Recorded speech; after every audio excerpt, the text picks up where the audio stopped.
question.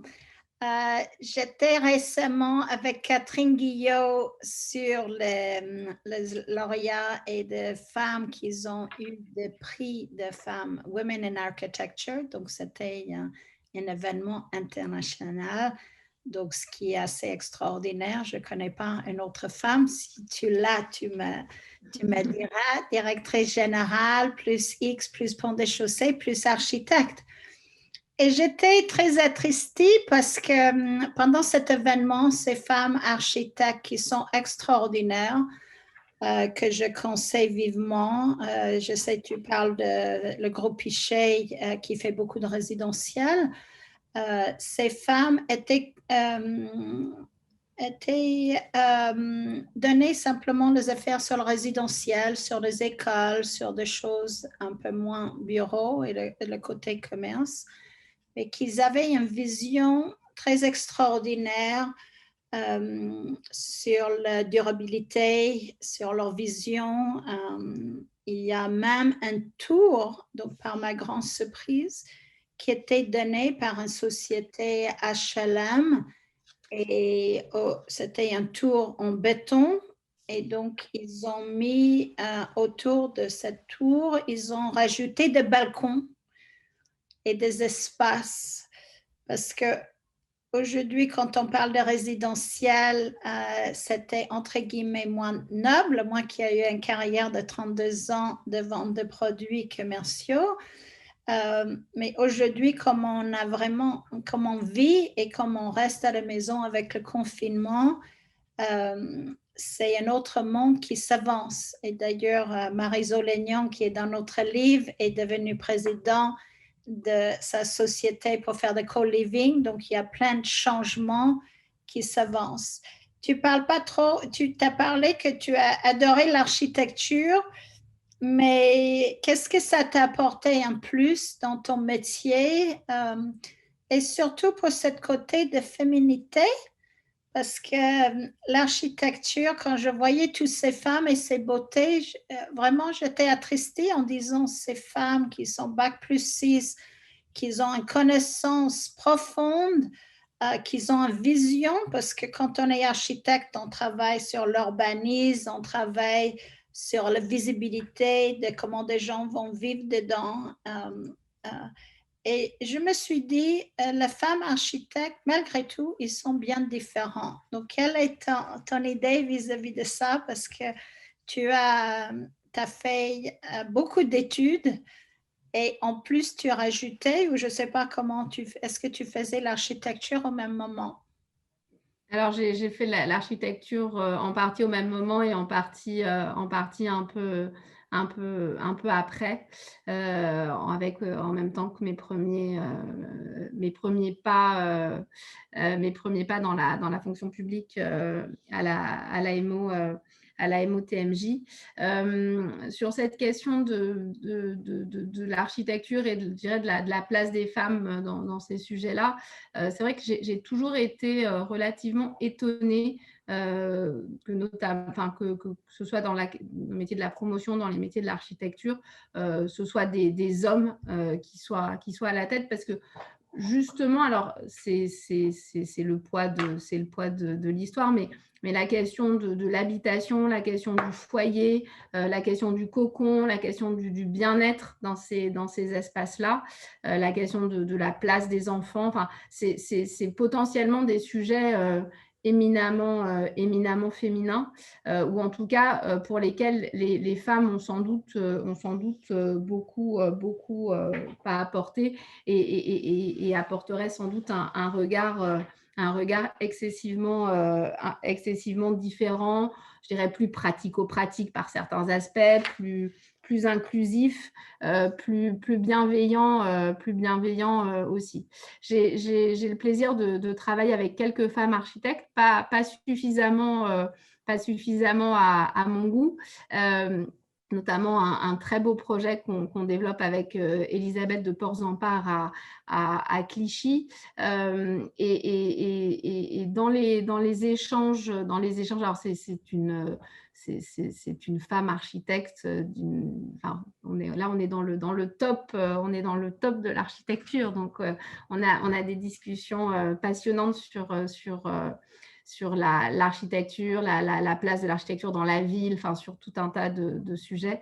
Mais elle dégage une sensibilité extrême, une attention à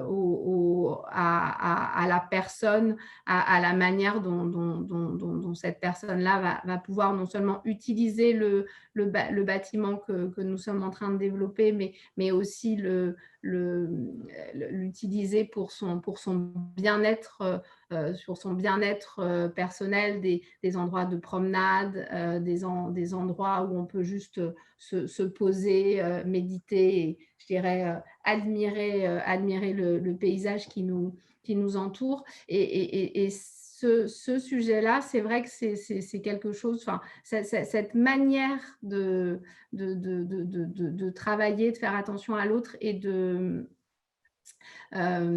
coup de concevoir le projet, c'est je pense, un atout, un attribut assez féminin.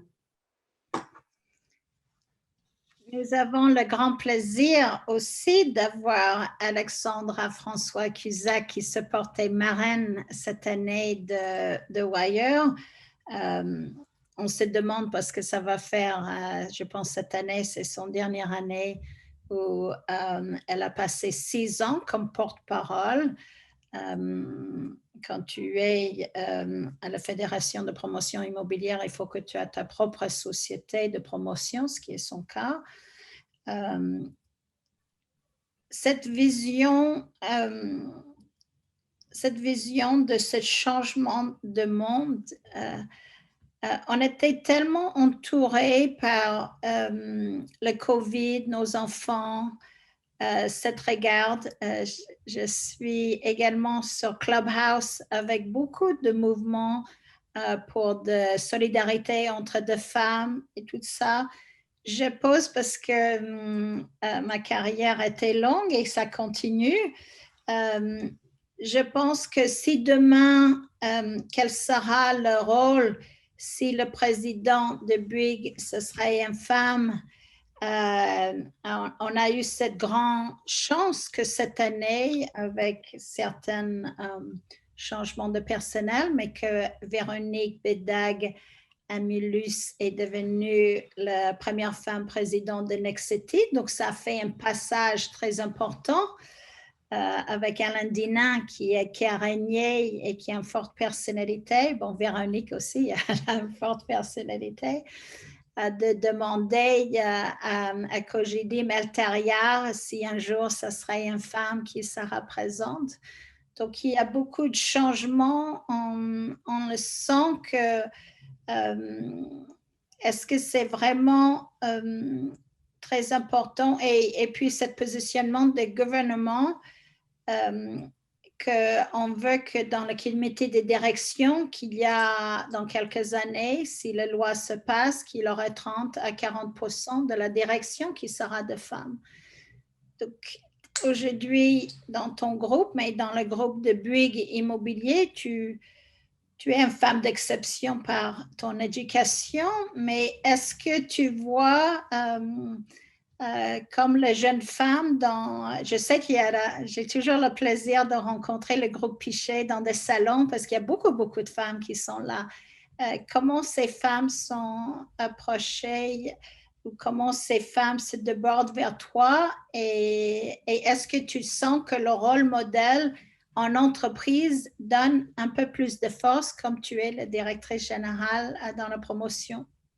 Écoute, alors oui, sans doute, enfin, c'est toujours une discussion, c'est jamais une discussion totalement ouverte, mais je pense que ça y contribue sur plusieurs aspects. Le fait de se dire, juste c'est possible. Il y en a qui y sont arrivés, donc pourquoi pas moi? Et du coup aussi l'envie de rester et de progresser.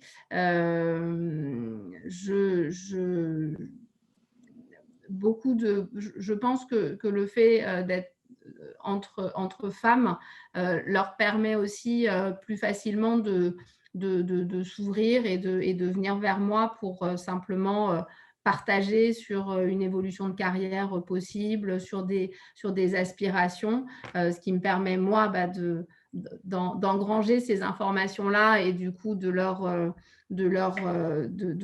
permettre d'évoluer, de leur proposer des postes, des promotions en lien avec ce qu'elles souhaitent.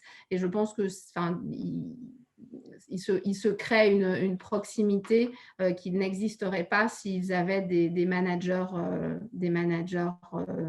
masculins. Voilà.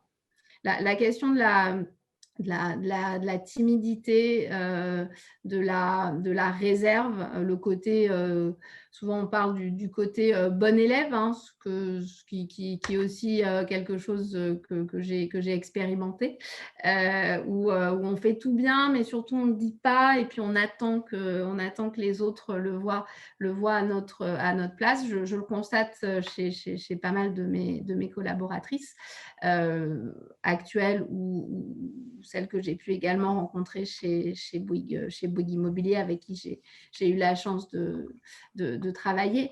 Et je pense que c'est mon rôle, justement, de les aider à exprimer ces aspirations-là. Donc, je m'y attelle.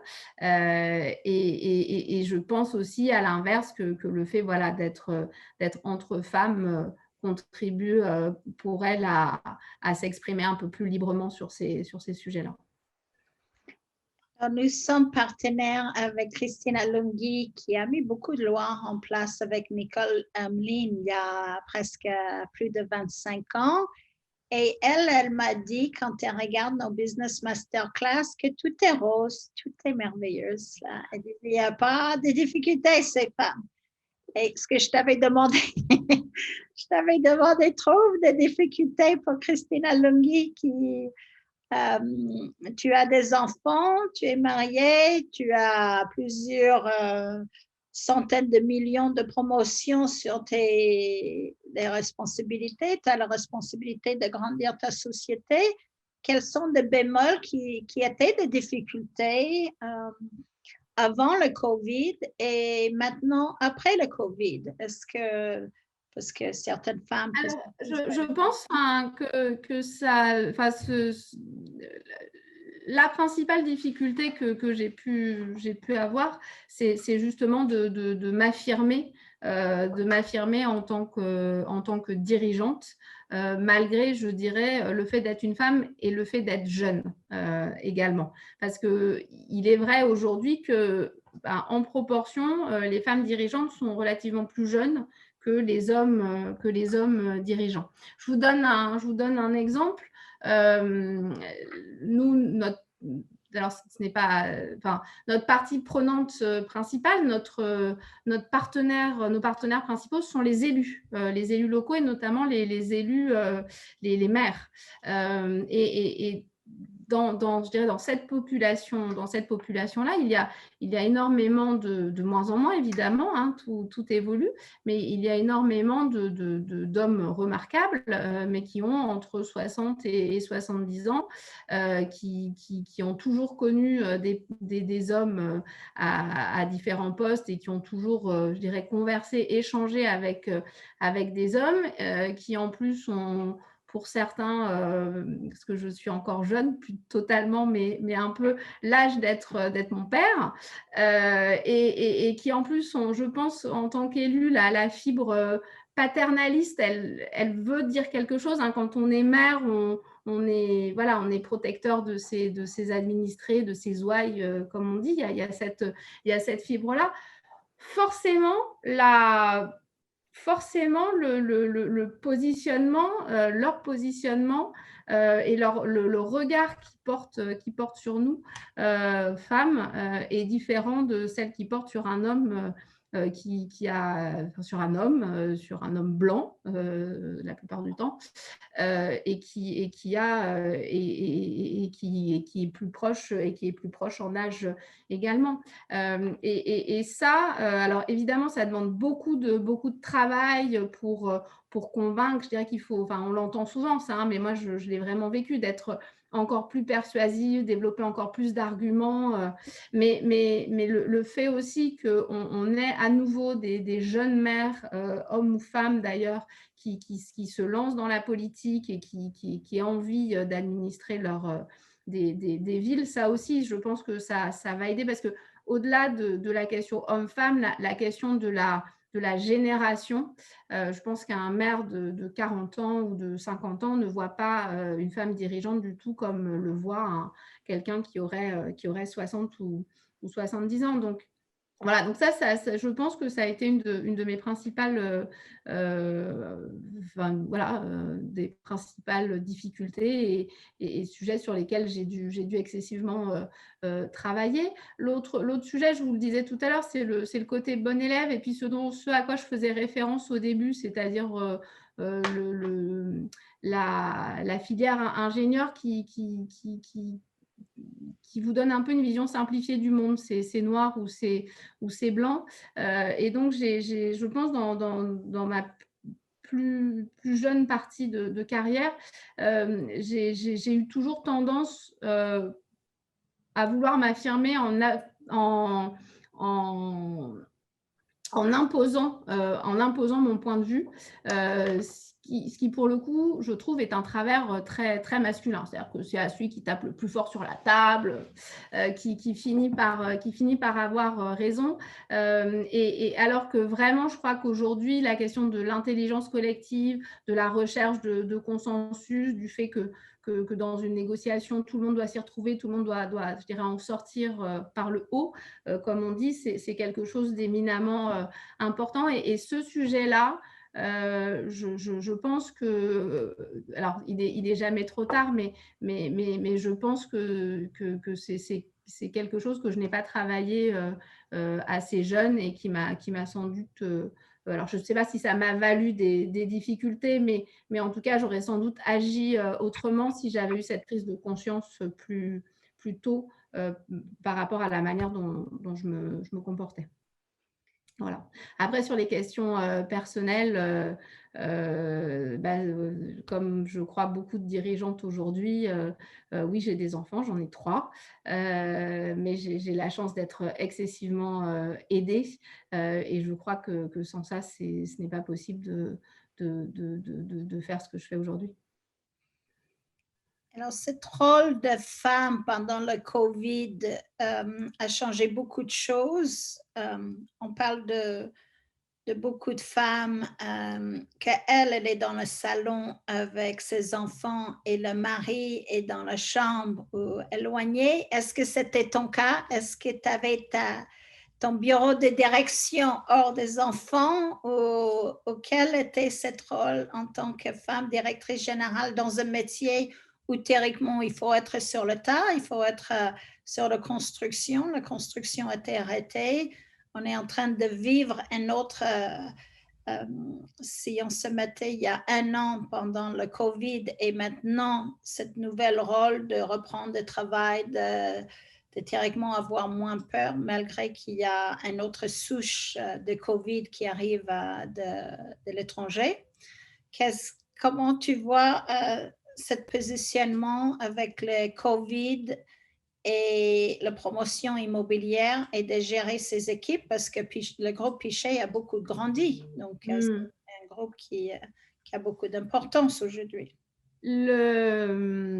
Alors, sur la question enfin, comment a-t-on géré finalement l'entreprise pendant le Covid, tout ça nous paraît très loin maintenant, mais c'est vrai que sur le moment, la question a été, enfin, on s'est retrouvé finalement dans une sorte d'environnement avec un degré d'incertitude incroyable, où finalement on avait, enfin, personne, et alors, enfin, c'était ça qui était intéressant, je dirais, ni les plus anciens ni les plus jeunes n'avaient jamais vécu ce qui s'est passé. Donc, évidemment, on a regardé on a analysé des scénarios dans tous les sens, et en même temps, il a fallu prendre des décisions excessivement rapides, sur tout un tas de sujets, hein, puisque les chantiers étant arrêtés, bah, le promoteur immobilier, lui, n'a plus de chiffre d'affaires. Donc, début mars, on ne savait pas combien de temps ça allait durer. Enfin, voilà, c'était excessivement anxiogène. On a évidemment tout de suite équiper nos collaborateurs pour être en capacité de travailler de chez eux. Il y en avait déjà beaucoup pour qui c'était le cas, parce que dans beaucoup de postes en promotion, on est quand même sur des postes nomades, hein. On va beaucoup en mairie, on va beaucoup sur les chantiers. Ce sont des postes déjà, puis un collaborateur, que ce soit un développeur, un responsable technique, un responsable de programme, il fait des dizaines, voire des centaines de kilomètres toutes les semaines sur les différents projets. Mais c'est vrai que la question de finalement cette entreprise qui s'arrête, et voilà, de vraiment regarder tous les postes, que ce soit les questions de développement, les questions de dépenses, les questions, enfin, ça a été un travail qu'on a fait à la fois très rapidement, mais qui était éminemment nécessaire pour assurer la survie du groupe. Et quelque part, je pense que ça a été quelque chose de salutaire. Je pense que ça a été le cas dans beaucoup d'entreprises, le fait d'être en capacité de se poser, enfin plutôt dans l'obligation de se poser, nous a permis aussi de nous reposer de beaucoup de bonnes questions sur la manière dont était gérée l'entreprise, où est-ce qu'était mis le poids du corps, et donc les moyens humains et financiers. Et ça, je trouve que ça a été plutôt une période assez saine de ce point de vue-là, même si, encore une fois, anxiogène évidemment par le degré d'incertitude. Voilà. Une des forces, hein, du groupe, c'est son agilité. C'est là-dessus qu'on travaille avec Patrice et avec l'équipe dirigeante. C'est comment, malgré la taille et malgré la croissance qu'on porte, rester un maximum agile. C'est là aussi un juste équilibre à trouver, mais c'est ce qui nous a permis aussi de repartir très, très rapidement. On est toujours en croissance, donc on est toujours en recrutement, et ça, ce sont des éléments éminemment positifs dans la conduite et dans la vision qu'on donne auprès des collaborateurs. Donc ça, c'était sur la partie gestion du Covid. Sur la question de qu'est-ce que le métier après le Covid, il y a plusieurs aspects. La question du logement d'abord, et de la qualité du logement. Vous le voyez, hein, alors c'est pas une vague, c'est pas un tsunami, mais beaucoup de gens aujourd'hui se posent la question et font le pas de partir plus loin, voire de partir d'Île-de-France en région, hein. J'ai des collaborateurs qui ont fait ce choix-là, et donc voilà, les les territoires où on a envie d'habiter ne sont plus les mêmes, et la qualité des logements n'est plus la même, non plus. Donc ce sont des questions sur lesquelles on travaille énormément, et sur lesquelles les élus, notamment, nos clients, hein, également, mais les élus nous attendent et nous questionnent, de façon à proposer des produits qui soient beaucoup plus en adéquation avec les demandes actuelles, que ce soit en effet la question des espaces extérieurs, la question de pouvoir finalement travailler de chez soi dans des conditions, adéquates.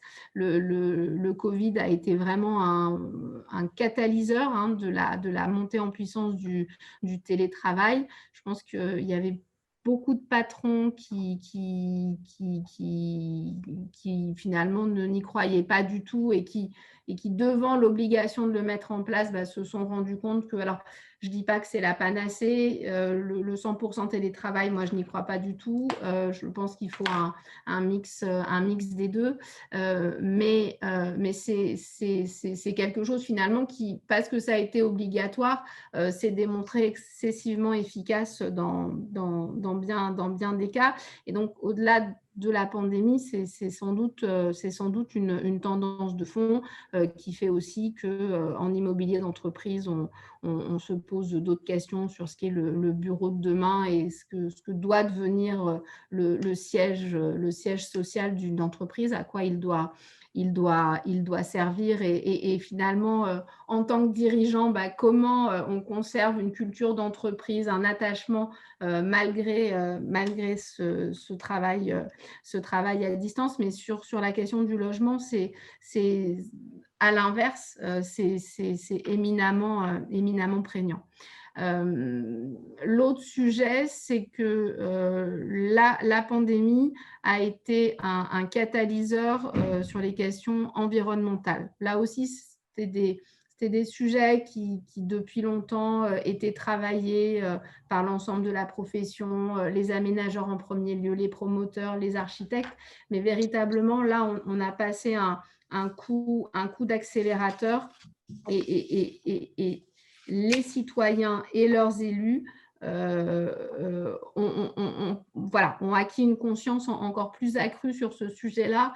Je pense aussi parce que le fait d'être obligé de s'arrêter et de ralentir, et ce dont on sait que c'est une solution pour mettre moins de pression sur les espaces naturels, on s'est rendu compte que c'est… Enfin, je ne sais pas si c'était possible, mais en tout cas, c'est ce qui nous est arrivé. Et donc, la question de la frénésie de nos vies, tout d'un coup, nous est arrivée en pleine figure. Et je pense que beaucoup de citoyens et du coup beaucoup d'élus voient les choses différemment sur la façon de répondre aux enjeux environnementaux. Et du coup, on était beaucoup sur les questions de performance énergétique dans les projets immobiliers.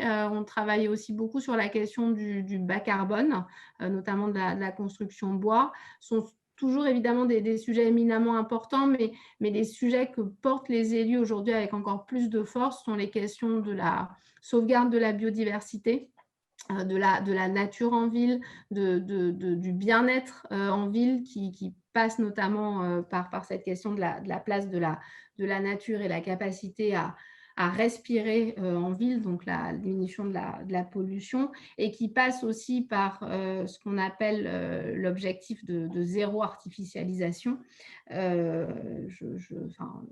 On artificialise aujourd'hui un département tous les 10 ou 15 ans en France, ce qui paraît gigantesque. Et ça, c'est un énorme enjeu, parce que je vous rappelle qu'on est dans un pays où le rêve de tout Français, c'est le pavillon, la maison individuelle, et d'être tranquille chez soi. Donc, c'est finalement un rêve d'étalement urbain, là où on sait que écologiquement, ça n'est pas tenable. Donc, c'est un énorme enjeu qui, je pense, moi, va considérablement transformer nos métiers dans les années qui viennent parce que la question de la reconstruction de la ville sur la ville, de la transformation, qui est une toute petite part de l'activité aujourd'hui, va prendre de plus en plus de place. Alors,